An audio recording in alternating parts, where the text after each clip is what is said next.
Hello, and welcome to your weekly dose of happy. My name is Ebube, and you are listening to Popcorn for Dinner. Today, on the first solo airing episode of Pluribus, we find ourselves longing for the days when we were too focused on the cold to enjoy the ice. Turns out the northern lights just don't impress some people all that much. We find Carol in an interesting place as she makes what seem to be her genuine first steps towards accepting the situation she's in. She's grieving a lot of things. She's grieving Helen. On some level, she might be grieving herself. She seems to be grieving the world. But just like most of us, she's grieving serious changes to her grocery store. So I think it's time we lock in. It's time we take some time to commiserate, to understand what Carol is feeling, and see if the show is trying to teach us anything particularly interesting, which, spoiler alert, it is. You're not just going to be doing this with me, though, because I'm here once again with Cris. Hi, Cris. Everybody Hello. Say hi to Cris. Hello. Hello, happy to be back. What a great episode this week. Excited to discuss it. Awesome. Honestly, I'm thinking about different places we could start from, but I suppose the beginning and the cold nature of its warmth is probably a smart choice. So what did you think of that opening? I mean, Norse customs are always an interesting thing to behold, but what were your initial thoughts? I loved this. I think it really sets the tone of the show. I am typically someone who doesn't love flashbacks, but I think in Vince Gilligan's shows, he knows how to use them really effectively because it is not throwing anything in your face, but it tells us so much. The way Carol just cannot help herself but complain about every single It's so thing. bad. And they are bad. They're in a beautiful place. This was probably The most around unique 100 place you could be on Earth, basically. It's gorgeous and so expensive, which doesn't surprise me. They're in this beautiful suite. It's a once-in-a-lifetime experience because the castle melts and they rebuild it every single year. And Carol is just too focused on complaining and then focused on the fact that she is not as high as she wants to be on the bestsellers list. But I think that whole scene is about the ending look, which is, she's snuggled with Helen and she is looking up at the northern lights that she made fun of 2 minutes earlier. But her face is sad, and I think she is so sad that she can't enjoy this because I think she really wants to. I think she wants to feel like Helen, but there is something inside of her where she just can't let herself be happy. And I think that's basically what the show is about, right? Can Carol be happy now if she wasn't happy in these amazing circumstances she was once in? Yeah, it's a very glass half empty approach to life. I think Carol is one of those people who ends up missing the forest for the trees in even the best of situations. And I think maybe part of her arc will be learning how not to do that. I think the show is trying to teach us something about understanding what's in front of us and the value of it. And I think that theme kind of repeats itself throughout the episode. Before we get into that and I guess Carol's extreme cold, it is worth talking about that the podcast feed is hot, like literally hot, because this cinema is doing the Lord's work. They have been covering movies. They've been covering London Film Festival, which should be out right about now. And I think having Aisha and, Cris discuss not just what they expected, but what kind of surprised them was, for me, it was definitely an interesting listen. So definitely look out for that on the feed and tell us what you think. Tell us if you were at London Film Festival. Check out our coverage of Gen V and Still Horses, which have already concluded, and stay tuned for all the interesting things that we have coming up. And you know what? While you're at it, please check out what Pete Peppers is doing for Pluribus this week. I trust it's going to be interesting, and I can promise you it's going to be interesting. His live streams are fire. So, getting rid of fire and going back to ice now. Like thinking about that building, honestly, I'm incredibly impressed. I think the fact that, the building is not the same every single year because they're using a different set, obviously, of 300 tons of ice and 10,000 tons of snow. it tells you about the dedication. It tells you about the artistry, the craftsmanship, and honestly, the culture. This is a thing that most people would be lucky to even know about, let alone experience firsthand, which is why Carol is a little bit disappointing in the way she acts. I think, just for the fact that the suites themselves are quote unquote warmer than the hotel, and they're like -3 degrees Celsius. I'm assuming it's Celsius because he said 3 degrees below zero, and they're not in a place where Fahrenheit is all that common, but who knows? This is for an American audience. Either way, it's extremely cold, and no matter what you do, you're going to be some plume and get. So I feel like Carol fixating on the negative and the uncomfortable is obviously very telling of her character.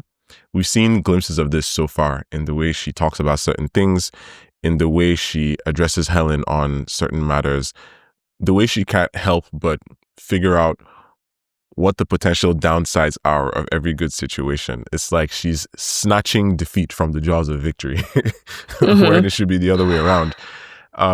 Just even like in those, I'm gonna say 2 minutes alone. Once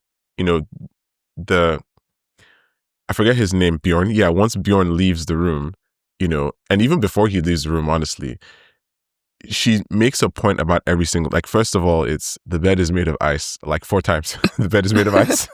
It's like, how did it not occur to me that the bed is made of ice? I'm like, I don't know, sis. But yeah, the bed is made of ice. Maybe get some sleep. Where on the list am I? Am I closer to 11 or closer to 20 in that top 20? Her jacket is still on, right? Helen is already trying to get comfortable and feel things. And Carol is just like, if I'm given the opportunity right now, I'm going to melt my way out of this place and find myself in a Marriott. The Northern Lights, she says they look like a screensaver. Like, I'm like, I would kill to see the Northern Lights.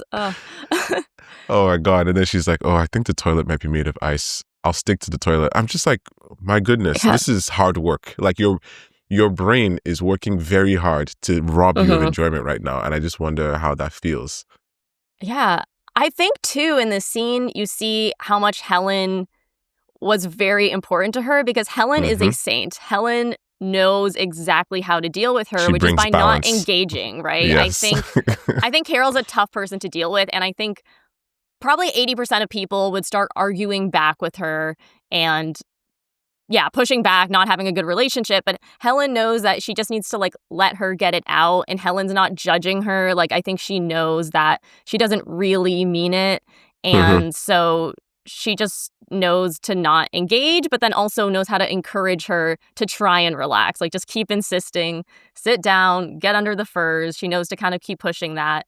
And, I think uses physical affection to just let her relax and or at least try stop to complaining a bit. So I think everything they've said about Helen being her buffer from the world is really true here. Helen probably planned this whole trip. She's the one talking to the hotel steward, let's say, who's bringing them into the room. I don't think Carol probably had anything to do with even planning this trip. I think this is all Helen. I don't think she would have chosen this in a million years. So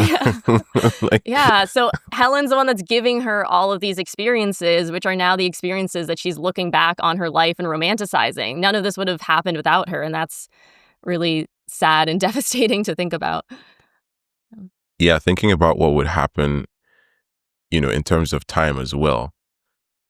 I feel like there's sort of a message that's either apparent now or will be apparent later about the time when this is happening, right? We are told that this is happening, well, at least at the point when the countdown clock shows its face. We're 2,617 days, 10 hours, 30 minutes, and 43 seconds from the incident. And that is 7 years and roughly 2 months ago, right? And I find that interesting, not just for reasons that may be revealed, but first of all, what it shows about character, but even before that, actually, what it just says about the attention to detail in the show. Because the best time to see the Northern Lights in Norway is between September and March. And based on what has happened recently in the world and things that Zosha has said, cue the water bottle from episode 2, that Carol empties onto the grass in the backyard. Zosha says that the guy who actually was at the bottling plant that made sure that bottle of water got filled, she Jamel mentioned the Gurki. month of May. Yeah. And if it was 7 years and 2 months ago, then 7 years and 2 months ago from the month of May would be March. So that's just very interesting detail from Wow. the showrunners. That's kind of impressive to me. And I think also Carol being in a place 7 years ago where she's worried about all these things is also very telling of what her character is like, because this is somebody who clearly has had some success, enough success that they can afford a place like this, right? We obviously don't know how much the place costs, but she does mention in another very pivotal point that she froze her eggs and that cost her 100 grand. So she's like, because obviously she jokes like, I didn't have to freeze my eggs. They could have frozen right here on this bed of ice that I can't stop talking about. But she's able to afford things that most people would not be able to. She's able to go to places that people can't access yet. And, she's still kind of clawing at success. So I wonder if this is a sense of dissatisfaction or just a situation where she's focused and she wants to make sure that she proves whatever it is that she has to prove. It's like Pete said, right? She is successful but not satisfied.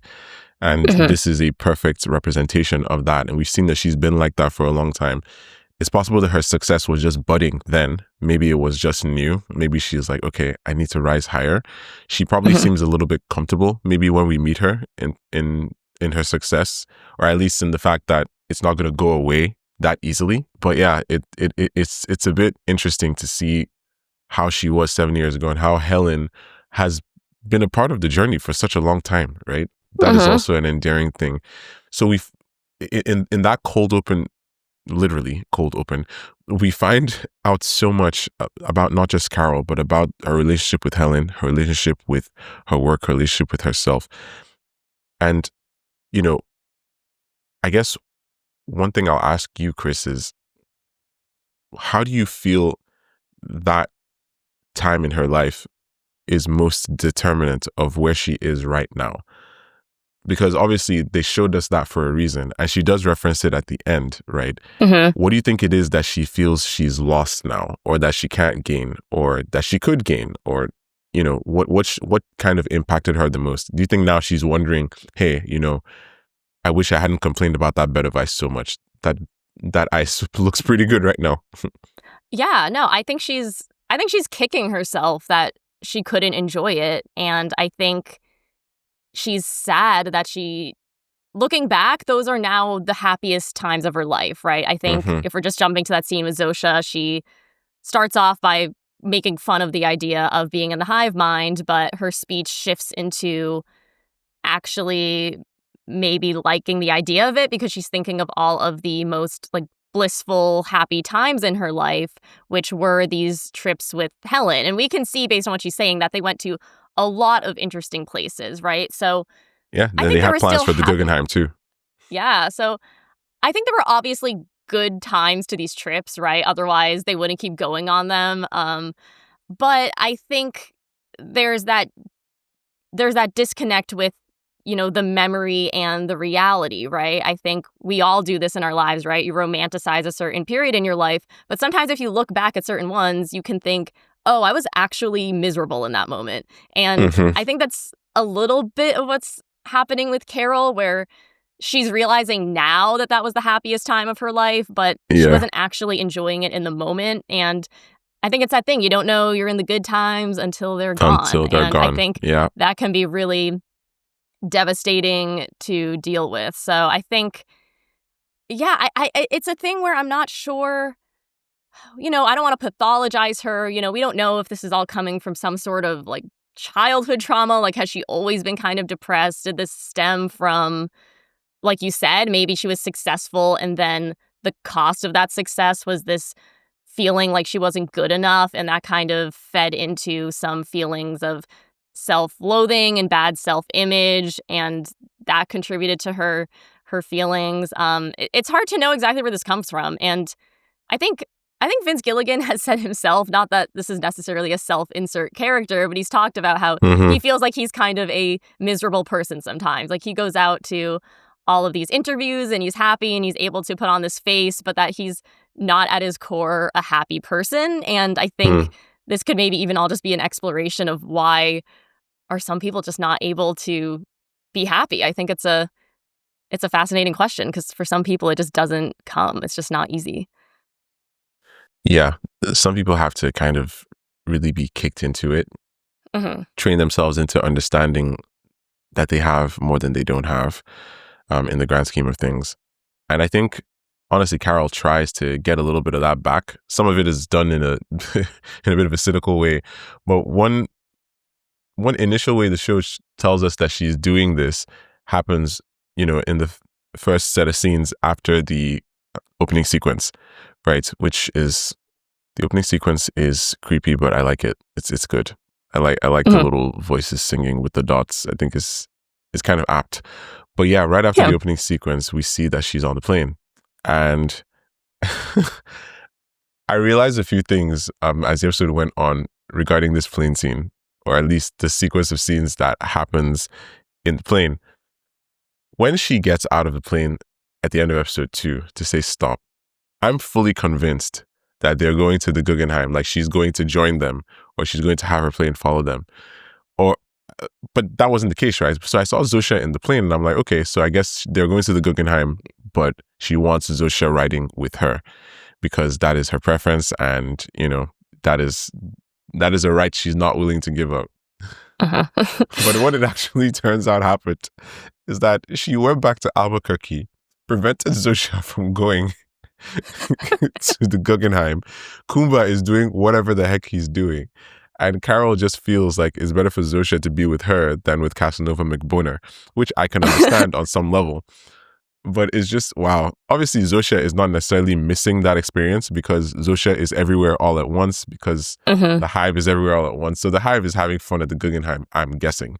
But the Hive is also here with Carol, who refuses to even smile a little bit. Like, you can see the sequence when she comes out of the car and she gets dropped off at the house, and she's just like,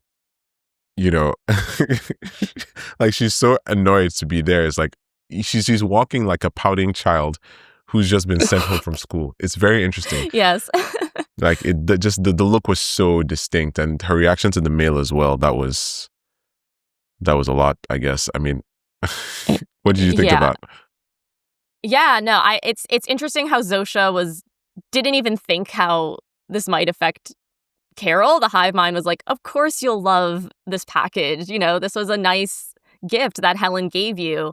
But for Carol, I think it feels a little bit ghoulish, to use her word from the last episode, that they know exactly why this was sent to her, which was, Helen, saw that Carol wanted something at the airport, which was like a massager, I believe, and it was too expensive, but she knew she'd really need to relax after the tour, and she had it sent, and this was going to be her homecoming present.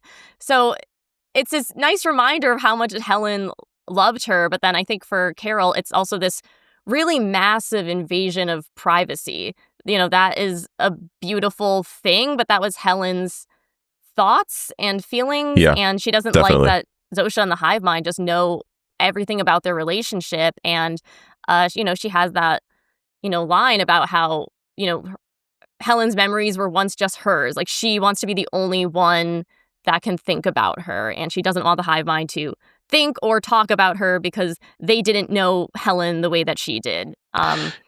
Forget about Helen. Forget everything you know about Helen. All her memories. Don't mention her again. Don't think about her. Only I get to remember her. Only me. That was a very, very specific set of instructions. And it's coming from a place of a lot of things, because I think it's not even just the invasion of privacy. I think it's the fact that she, on some level, probably feels like they are rubbing it in her face that they took Helen from her. So it's like, Helen, because she says in episode 2, right? It's like, Helen is dead because of you, and now you're trying to speak for her, right? That's pretty deep. And you can also tell in this episode that she's trying to express all these things without yelling too much so that people don't die. That is too funny, man. Like, that is actually hilarious to me on so many levels. I feel like, even the fact that they wanted her to be so comfortable that they got actual pilots this time with actual flight experience instead of the TGI Fridays girl. That's so funny too, because they're almost, it's like they're almost mocking her, like, oh, this is so not necessary. This is a little dumb because we don't actually need these guys, but if it makes you feel better. Literally, and she's talking to Zosha, and the captain is responding through the intercom, and she's like, please stop that. There's just so much humor, sprinkled all over the episode, and I think it has like a really amazing effect. Just like the cinematography does, like there are so many beautiful shots, beautiful framing. There's like, for example, I think one of my favorites was when she's in the house opening the mail, and you can see her right at the edge of the screen with the empty house, like kind of all through the foreground. There's a lot more interesting framing and use of depth when we see the grenade later, which we'll definitely get to. Which, by the way, this episode is titled Grenade, and that's very apt. I think a lot of bombs were launched in the episode, not just the ones that Carol is trying to kind of use to get her power back or establish some kind of control, maybe in a way that feels a bit more measured this time. But there's also the bomb that she kind of wants to talk to people who don't even speak English. She just wants to connect with anyone. She's like, okay, like the English speaking people don't want anything to do with me. Fine. At the end of episode 2, I would have thought that she would have been thinking, hey, I guess it makes sense for me to kind of become a bit more, I don't know, agreeable, for lack of a better term. Maybe it makes sense for me to kind of try and see things a certain way. And on some level, she does. She is starting to ask questions now, which I definitely noticed. Yeah.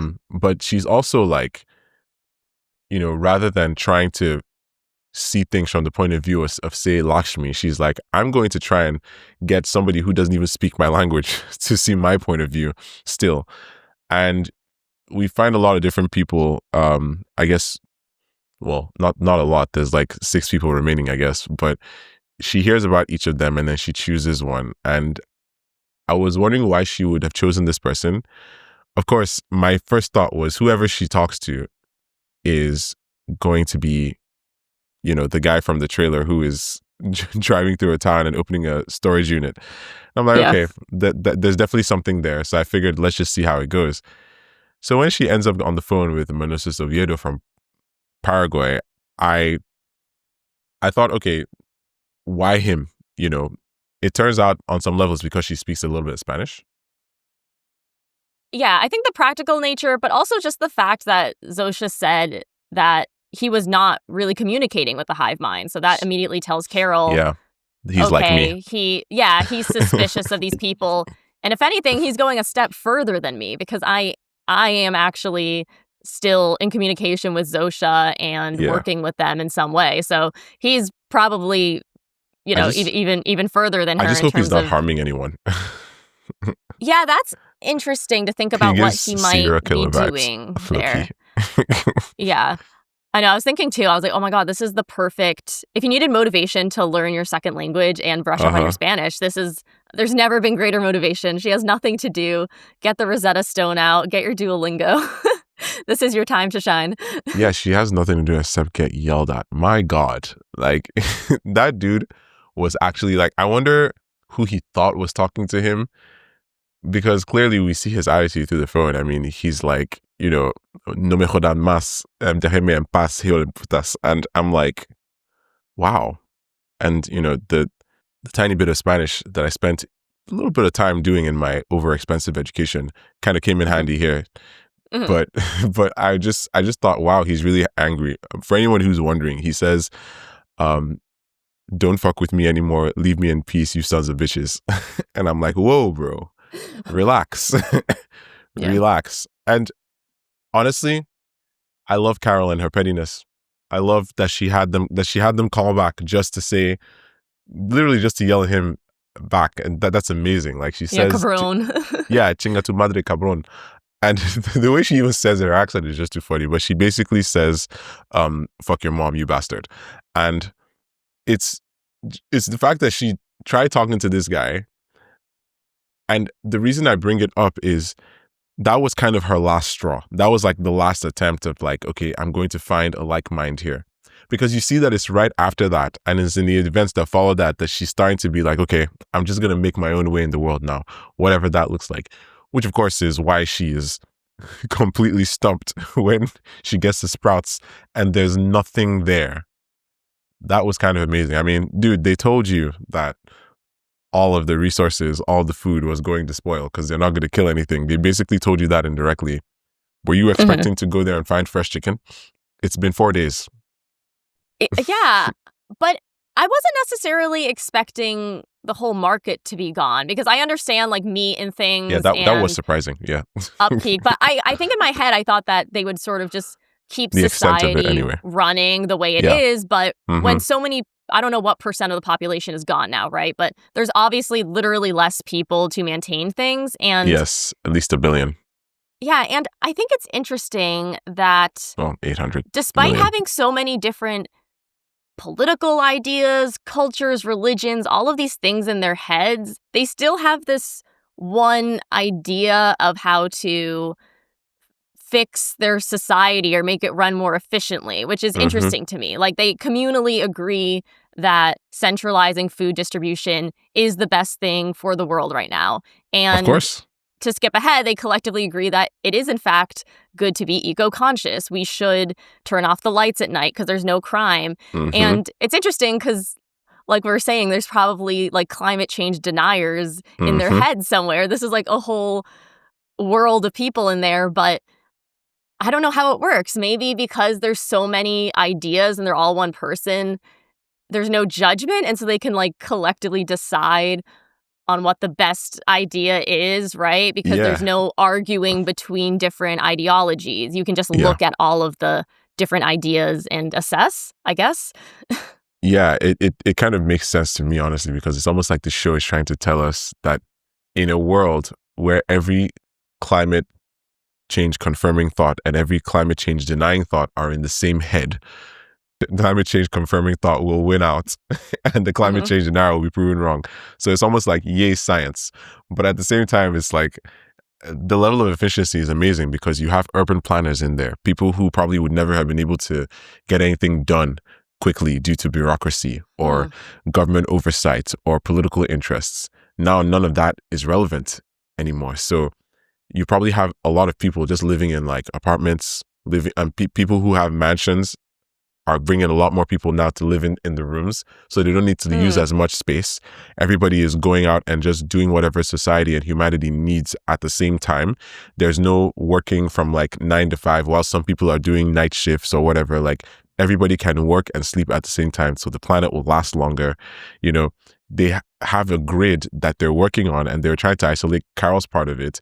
And of course, she gets really mad for those few seconds, but they did a fantastic job actually of making sure not just her house, but like her little nook of the world, like that cul-de-sac is kind of still active, so she has some sense of normalcy. They are literally doing everything in their power to make Carol happy.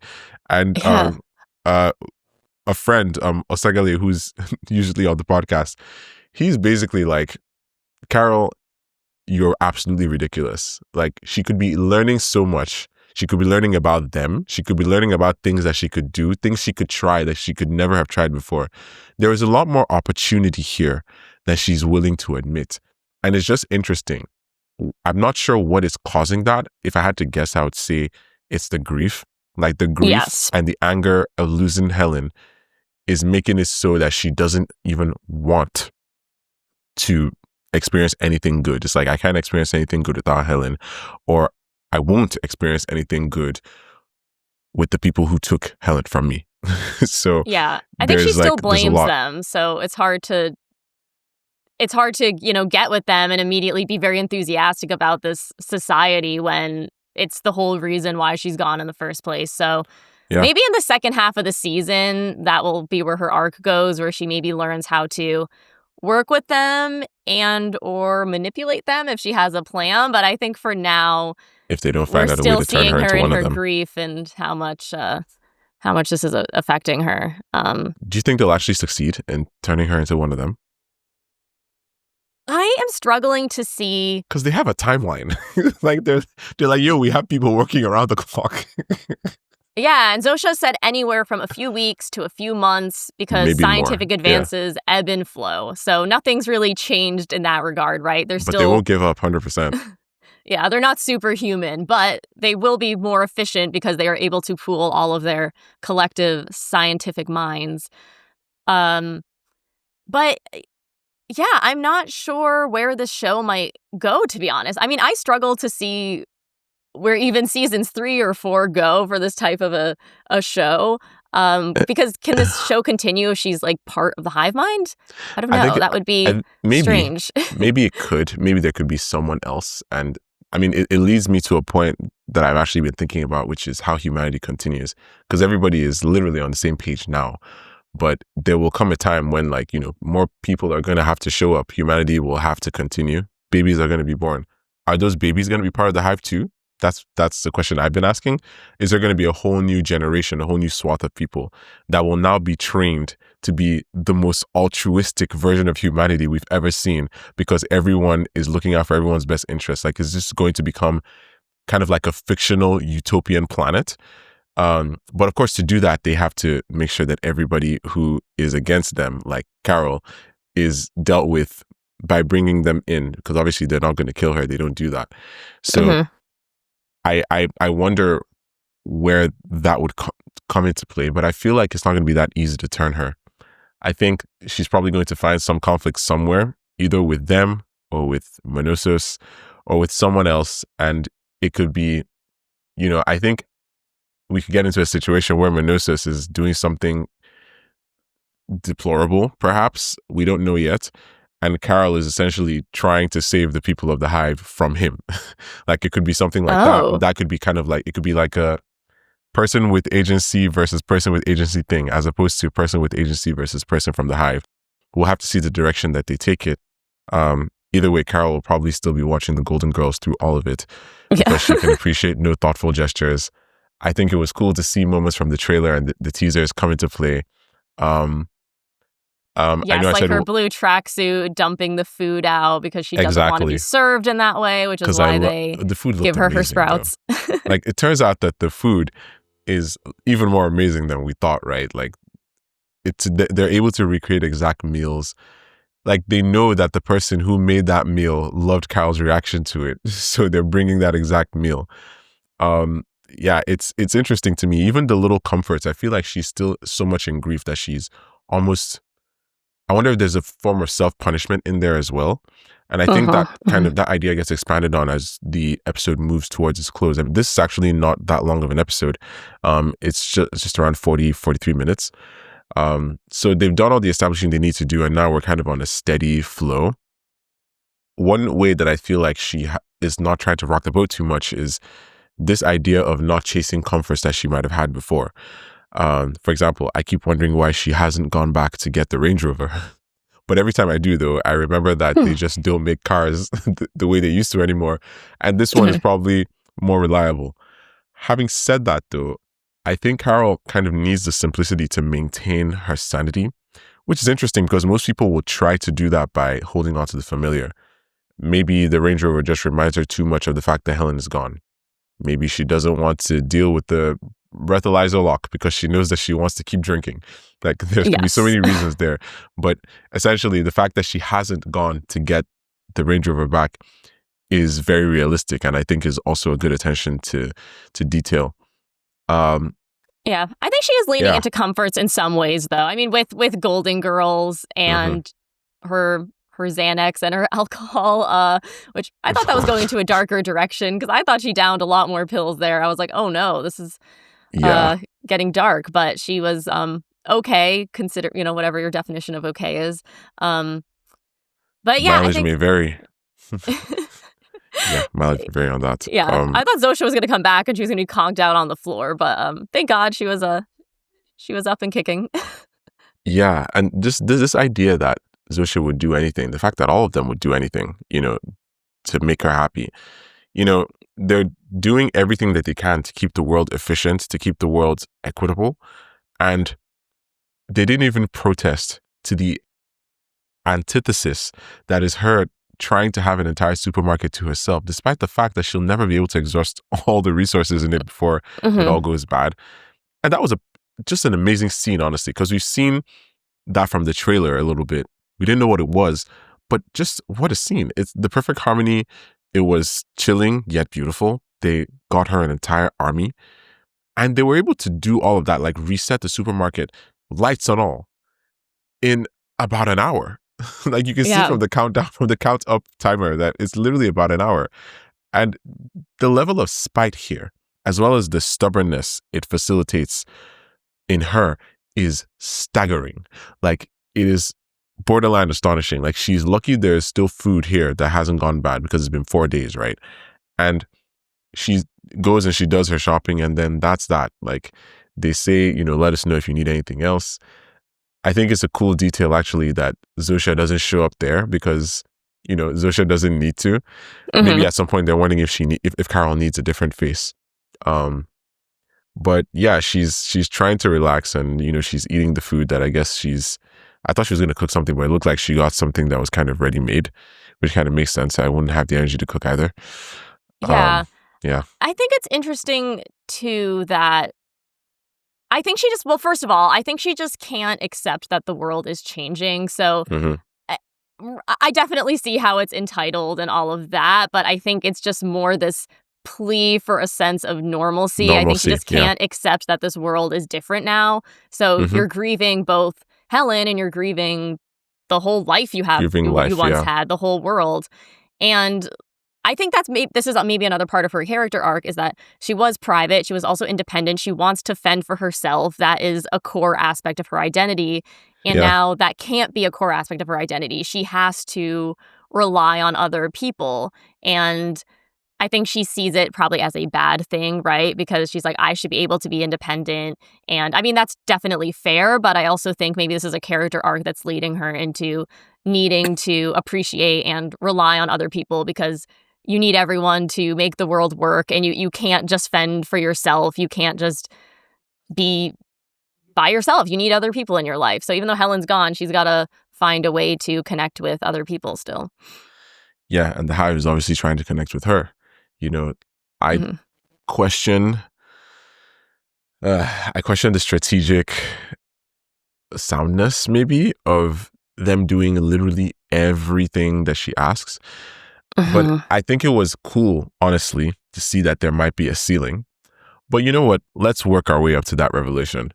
It starts with the hand grenade. And I was sure 100% when she said that sarcastically that they were going to bring her a hand grenade. And the thing is, first of all, how can she be mad at energy conservation that doesn't even affect her? Like, I know that all of this is hard, and she's looking for a sense of normalcy, but it is kind of like juxtaposed with the fact that she's doing it in a way that is not particularly nice. Like, she's being intentionally mean-spirited. And, I think about Lakshmi and what she might say in this situation. Yep. It's like, you only donated twice to the Sierra Club? Okay. Yeah, it's crazy. I actually thought, honestly, like I said, that she was going to follow them to Vegas. But obviously she didn't want... I mean, I wonder what's happening in Vegas. I'm guessing, Kumba has all of the lights on right now with whatever the heck he's up to, which I'm sure will get caught up. But yeah, I feel like once I saw that grenade, I immediately thought about the Sorry About the Blood teaser. Oh man, like, so many things went through my head. Like, once I saw it, I was like, okay, the teaser is there. And then as soon as the teaser came to my mind, I immediately feared for Zusha, because I was like, oh my God, is Zusha going to die because Carol literally cannot chill? Is this what we're going to get in this show? I know, because she's second billed in the show, but this really is just the Ray Seahorn show, right? It's not really an ensemble show. So I was like, oh no, what if she's only in these 2 episodes. Like, I was like, will this be so grenade sad business because I am cannot end kind of well. getting attached to Zosha already. I love Yeah, her. I think She's I cute. think the show has done a good job. Helen Owydra is also doing an amazing job making us actually feel that Zosha is a real person. Like it's impressive, right? Because Zosha is not one person, but Zosha does kind of feel like one person. So Zosha is kind of our own chaperone, quote unquote, as well, through the process of navigating this world and everything that's going on in it, you know. And I talked about framing earlier. Like, they framed the grenade front and center in the foreground, and I have to say it, you know, I feel like I have to say it. Carol genuinely not considering that these people, after everything she's seen them do, would bring her an actual hand grenade reflects very poorly on her. And that is the most polite way I can say it.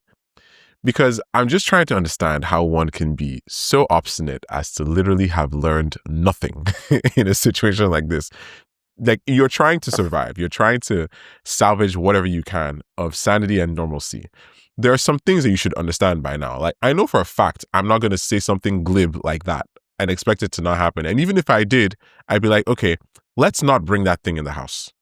And also, let's not detonate it. Let's not assume that it's fake. I mean, come on. Like, look what happened. Yeah, like, I could understand, okay, sure, she was angry. She didn't think about her words. But you're right that once she brought it, why would you let it be brought into the house? And then why play around with it? Like, yeah, because once she brought it, I wouldn't assume that it was fake, right? Like, sure, maybe you messed up on the way she brought it in the first place. But, I mean, yeah, I don't know why she thinks... It's funny because she thinks so lowly of them, but now in this moment, all of a sudden she's thinking highly of them. Like, oh, of course you would have the consideration to not bring a real weapon. So I feel like her own beliefs are bumping up against each other a bit. Exactly. And, you know, we see it play out, and, you know, she kind of, you know, obviously she detonates it, and then just the fact that Zosha is like, if we may, like, you know, if we can all just prevent ourselves from dying right now, she throws it out the window, I guess, as hard as she can, like, literally breaks the glass. It doesn't make it too far, obviously, because Zosha, and this obviously distressed me because I guess now I'm a Zosha fan. Long live Ravana. Zosha walking out of that house, it just reminded me of half-faced Gus Fring, which that might be a Breaking Bad callback in a sense. The way she just lands on the ground. Shout outs to everybody who agrees with me on that.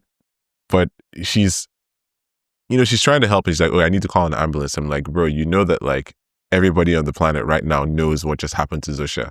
Help is on the way. You know, so and the she's fact still that she smiling when she says that. She's like, help is on the way, with a big smile on her face. And it's okay, even when she was throwing the grenade away. Yeah. And it's cool, right? Because on some level, this maybe jolts her into realizing, yo, this is actually serious and these people are being genuine with me. Maybe on some level up until this point, she thought they were just messing with her, but they're not. You know, she's even asking questions, like actual questions now. You know, since she believes that this is so bad, like, I feel like she should see everyone who's gone through this as a victim. You know, she should try not to take out her anger on them. Maybe that much she's trying to catch on to. You know, she's not yelling as much in this episode, obviously, because she doesn't want what happened before to happen again. She killed 11 million people. She doesn't want to be Stalin. And I feel like, you know, the fact that she can tell, like, okay, these people were just regular people living their lives before this stuff happened. You know, maybe she's starting to see on some level that she should show them empathy, because it's not like any of them asked for this. But I think it's difficult for her to do that alongside the seething rage that she has for the hive that took it away. And that hive, honestly, is still trying to understand itself, right? It's like, okay, we have a biological imperative. Hopefully we learn more about said biological imperative. I don't know. But, you know, before we move on actually to the questions that she was asking and her reflections post, I guess, near fatal explosion, maybe we should talk a little bit about what she was saying, you know? Like, when her and Zosha were drinking, right?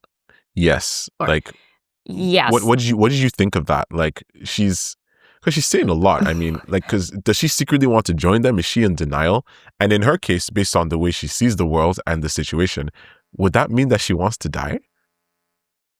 I was almost getting that a bit from her little speech there. First of all, it's funny because Lakshmi told her last episode, have you ever asked them how it feels? How could you not ask them how it feels? And she does ask it this time, but it almost starts off in a mocking way. And, she's still trying to one-up Zosha. Yeah. She's like, what could it be like? And I think she almost starts using those kind of really cheesy meditation tape examples you listen to, like, oh, it's like being in a warm rain in the woods and you can see the treetops and, mocking them. But then it switches, like I said, into these real trips she took with Helen and tying it back to Rick Steves. Yes, the Rick Steves reference both times. And it's interesting because when she does mention Rick Steves, they're both in these mocking ways in both examples. But then it kind of turns into realizing that those were really nice moments in her life. And yeah, this was the first time in the show where I was like, oh, would she ever join the hive mind as a way to remove the pain from herself? Would she almost give up one day and it would be almost a form of, ending it all in the sense that maybe she's just so low that she just doesn't want to experience this pain anymore. So like I said, I don't know if the show would ultimately have her go through with that because it's hard for me to see where the show goes if she is part of the hive mind. But I could see her maybe getting to a point where she is actually more seriously considering it if she just gets pushed to a lower and lower point. I mean, you could say she's already at rock bottom, but you're never at rock bottom. There's always a worse spot you can be in.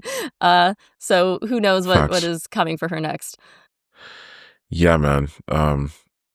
Speaking of rock bottom, honestly, what do we think of Zosha likening Carol's situation to drowning? Carol clearly takes a bit of offense with that, but what do you think? I think that's accurate because she says, you don't even know it. And I think Carol hasn't realized how long she's been drowning for because she probably wouldn't say she was drowning back in that Norway sequence. But we can look back and see, you were drowning, actually. You were angry then too, probably lashing out because there was some dissatisfaction in your life. There were reasons you can't be happy, which maybe will come to light, or maybe it's just what she's like. And I think that she hasn't realized that, and maybe she will start to realize that she has been drowning for most of her life and there needs to be changes made. I don't know if this is the best environment to make those changes, right? Because she's in this world of enablers. She's in a world where she can't be angry without hurting people. So she kind of has to walk on eggshells. And she doesn't have anyone. Let her enjoy anything. Yeah. And she feels like she can't. I mean, maybe she'll become closer with Zosha where she feels like she can tell the hive mind more of how she feels, because I think if she keeps bottling everything in, this is only going to get worse. But again, that requires seeing the hive mind as a person still to be able to... Humanizing the hive. Yeah, humanizing the hive. I like that. That should be a show. Yeah, it's wild. I think the biggest relief for me towards the end was that Zosha is not dead. Yes, thank God. We need Carolina on the show. That was a lot. All the weapons that she was asking for, I was definitely happy to see Robert Bailey Jr. Of For All Mankind fame. I love that show. That's another Apple TV show that is definitely worth checking out. Just the fact that, it's like, it's the show kind of laughing almost with us as much as it's laughing at us, at our reactions to what it's doing. Because it's like, you like TGI Friday's Girl Pilot? How about DHL Delivery Guy Surgeon? It's so funny. It's hilarious. And he's just there, like, his bedside manner is amazing. His way of addressing the, family of the patient is amazing. And he's just calm the entire time. And just this idea that despite everything that's just happened, they would give her a grenade again. She asked for a bazooka, rocket launcher, a tank. But I think it's interesting that there is a line somewhere, right? That because I'm looking for ways that we can kind of glean more about what the hive truly values, other than making sure Carol and the other 11 are happy at all times. Because I'm like, okay, is there a line? But then it turns out that they do kind of draw the line. They stop at nuclear apocalypse. And that definitely says something. And that's probably because nuclear apocalypse would kill everyone. Maybe that's why. He said he would give it to her ultimately. Ultimately, right? So it's like, what do you guys prioritize?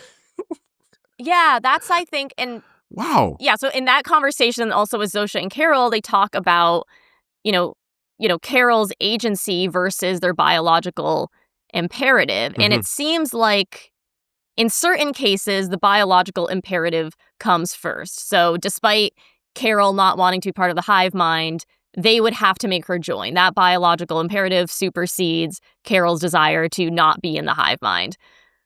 But when it comes to Carol wanting a nuclear weapon, they have to give it to her. But knowing that nuclear weapon could blow up the planet, and then how are they going to spread this virus anymore? So it almost seems like they're very animalistic almost, as in the rules apply to their first primary action, but they're almost not allowed to think 2 steps ahead. They can't think, oh, this one step leads to this other step I don't like. It seems like it all has to do with the first primary action, but I still think some of these things are bumping up against each other, and there has to be a situation at some point where they're just stuck, right? I actually think they're thinking several steps ahead. I think they're thinking so far ahead that they know exactly what would happen. But Carol's happiness matters that much to them that they would risk it anyway, in the hopes that she would join them in the process, in the hope that, maybe she won't actually end up taking more life. Maybe it's worth breaking a few eggs, back to this whole thing about eggs and yolks in this episode, breaking a few eggs to make the omelet that is Carol joining them. They're willing to do that. It's like, they're about the one, each and every one, almost. At least a few people will understand that reference. It's crazy. I don't know. I feel like she is kind of pushing the limits here. She hasn't really been trying to push the limits. She's kind of been trying to stay on her own. But now, with that look on her face at the end, is she about to try pushing the limits? Was that her realizing just how much power she truly has? What do you think? I think so. It looked like she was seeing what she could do. There's a little bit of satisfaction on her face. And I don't know exactly what her plan will be, but I think there can be a way to exploit this situation, but in a different way from Mr. Diabate. I think he's doing all of his things just to have a good time in life, to dance while the Titanic is sinking, so to speak. But I think, I don't know, maybe Carol's looking for a loophole, as am I, as to how she can exploit the situation so she doesn't have to join the hive mind. There has to be something she can do to get them stuck, or I don't know, maybe she'll just build a little bomb shelter so they can't get to her. Speaking of atomic bombs, I'm not sure. I think this can be exploited, though. I'm just not sure how you get them into some situation with an impossible choice, right? Yeah, the choice is impossible. I'm curious to see how her outlook changes, how her approach changes in the coming episodes. We do know that she goes to Vegas at some point, so I don't know if that's going to be in episode 4. That episode obviously hasn't aired yet. It's coming next week, but it's actually titled Please Carol. And I'm curious to know who is actually pleading with her. And I also think we're going to meet Manoso Soviedo in that episode for the first time. I think there's a pretty good chance that's going to happen because they've kind of laid the groundwork for that here. I feel like that kind of covers everything on this episode. One thing that I've been thinking about, in addition to that, as we kind of wrap things up, is this idea that, everybody was somewhere before this happened. And I've been wondering actually what Zosha was doing. There's actually at least one person on Twitter who was thinking about this too. And, the person was essentially saying, I'm curious about Zosha's origins because when we met her, my first thought was that she looks like she's been through hell, maybe held captive, stuck in the same clothes for a long time. I don't know if she was going through something awful before the virus, quote unquote, set her free. I don't know if that's necessarily the case. It could be. I think leans into quite a few assumptions there. But I think it's also possible that honestly she's just dirty because she was on a corpse cleanup crew for basically the entire first day. I also wonder yeah. if she was part of the car crash that we saw, because we saw that there was like a guy in the car that was pretty badly burnt, but maybe she just survived the car crash and then was walking around and came back. Maybe. Yeah, and so maybe she just happened to be in that area, so then knew to clean it up, and then was like, all right, I gotta go see my girl Carol now. Yeah, there's gotta find my way over there. Yeah, there's a lot of traveling going on for sure. Yeah. Speaking of Zosha, I did want to bring up one other point, which is, again, bringing up this idea of maybe the hive mind having some conflicting thoughts and desires, which is, why is Zosha able to go against Carol's wishes for them to not talk about Helen? Because she requested that multiple times. Yeah. Carol's like, you not mentioning Helen will make me happy. And yet they keep going against it. Like, Zosha had to hop in when Carol was mentioning the Arctic trip. She had to hop in and say, under a pile of furs. And she was almost recalling the memory as if it were her own, like almost as if Helen was popping out a bit, in my opinion. So it's kind of interesting why that's able to happen. Like, I don't know if it's because they can only honor Carol's material requests, or, like I said, is that like Helen's influence coming through? Like, she almost wants to make her presence known. I know she's not a ghost, but like, they she's technically in the didn't hive mention mind. Helen, though I don't know if they're going with that kind of petty semantics. But like, I feel like it's something where it could be part of their biological imperative, quote unquote. It's like they just can't help but use all the knowledge that they have. Or maybe it is a strategy. Maybe it's something where they feel like Carol will come around, and indirectly using these memories to kind of connect with her would be something. It's like, okay, maybe Zosha is like, I know, like, we know this is risky to mention this memory right now, but Carol seems to be kind of chilling right now. Maybe this could help her connect to a happy place. So it's like, okay, maybe we should just try and do it anyway. It's possible that after this they won't, because obviously, like, Zosha almost died as a result.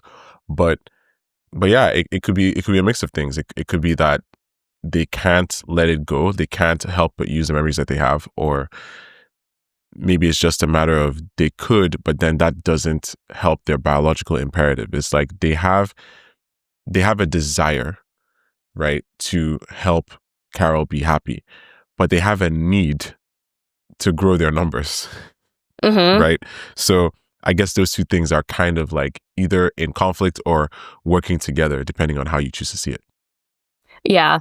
And I'm not saying the AI comparisons aren't there, but I do think some people are looking at this as so akin to AI that they are forgetting that these are still humans, and the hive mind does have these human instincts. I don't think they can lie directly, or I don't think we've seen them lie directly, unless we don't know that they're lying to us. But we have seen them omit truths, right? Like, Zosha didn't want to tell Carol about how many people she killed. Yeah. And that obviously was an effort of trying to make her happy, but I think it shows that they're not solely robotic. Like, they have to tell you things. They can make some of their own decisions and calls as to what is most beneficial, which makes them interesting, right? That separates them from a robot or whatever kind of apocalyptic thing we've seen in the past.